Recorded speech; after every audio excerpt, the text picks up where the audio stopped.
Peace and blessings is real. First and foremost, I want to take this time and give all praises, glory, and honor to Yahweh through His only begotten Son, Yahushai, for allowing this word to come out. And I hope you sincere, brothers and sisters, is edified by this word. And the name of the lesson tonight is going to be called "The Last Straw Syndrome Will Cause You to Resort to Retaliating in a Non-Spiritual Way."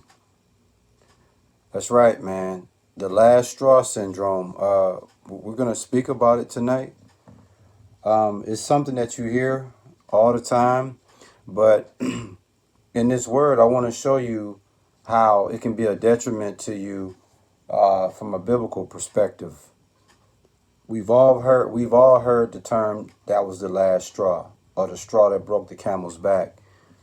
Okay, so we're gonna speak on that tonight, and I'm gonna show you that in this word that the last straw syndrome will cause you to resort to retaliating in a non-spiritual way, man. So you got to be extremely careful, especially in these days, man. When it comes to the last straw, one way of looking at the last straw is the last in a series of bad things that happen to make someone very upset, very angry. Okay? Another example of the last straw would be the last of a succession of irritations, incidents, and remarks, etc., that leads to a loss of patience. Okay? That's another example of the last straw.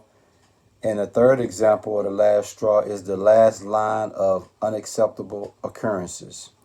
And in life, you will encounter these last straw situations. Okay? But I'm here to tell you the last straw syndrome will cause you to resort to retaliating in a non-spiritual way, man. In Psalms 37 and 8, it reads, "Cease from anger, forsake wrath, fret not thyself in any wise to do evil." Now, when you penetrate that scripture, Psalms 37 and 8, the first thing it says is cease from anger. In other words, do not allow your mind to be excited with the feelings of rage. Okay? It says cease from anger and forsake wrath. In other words, man, not only do you allow your mind, it says do not, in other words, do not, let me just say it again. Psalms 37 and 8, cease from anger and forsake wrath. In other words, do not allow your mind to be excited with the feelings of rage, and at the same time, leave and withdraw from vehement anger. All right? Fret not thyself in any wise to do evil. In other words, don't allow yourself to come up with wicked strategies of retaliation. And I'm telling you, when you get to that point of that's the last straw, that's exactly what you're going to do, man. You're going to be upset. You're going to be angry. You're going to lose patience. You're going to be irritated. And you're going to react the same way what's been done to you. Okay? That's the last of the series of bad things that's going to happen on your watch. And now you're going to do something about it. But when you do something about it, it's called retaliation. And when you retaliate, you're going to retaliate in a non-spiritual way. In this word, my goal is to show you how to retaliate in a spiritual way.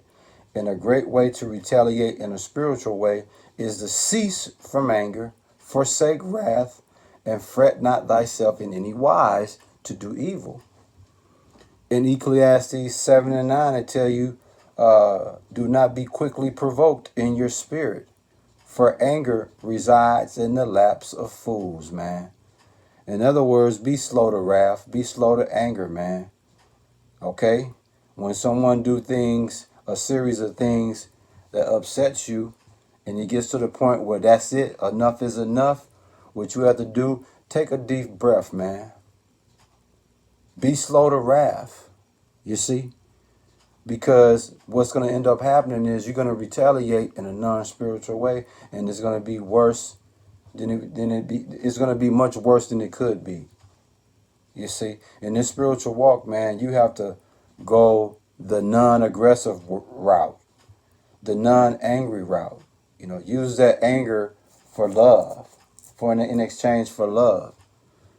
You see, in Proverbs 16 verse 32, it reads, "Better to be patient than powerful, better to have self-control than to conquer a city." You see that? And so it's better to be patient than powerful. So you got to understand, man, when these things are happening to you, when these series of bad things, these series of irritations, these series of unacceptable occurrences that's happening, be patient. Over time, you will weather that storm. Over time, you're going to be fine. But if you retaliate, you're going to do something you regret, man. It's better to be patient than to be powerful. And it's also better to have self-control than to conquer a city. So in other words, man, your self-control is going to allow you to retaliate in a spiritual way. Okay? A great way to spiritually demonstrate self-control at a time when someone has did a series of bad things to you, forget the injuries and the offensive things that have come your way. Okay? Opt not to retaliate. Opt not to get revenge. Kill them with kindness and forgive them dearly. It's a beautiful way of handling that situation, man.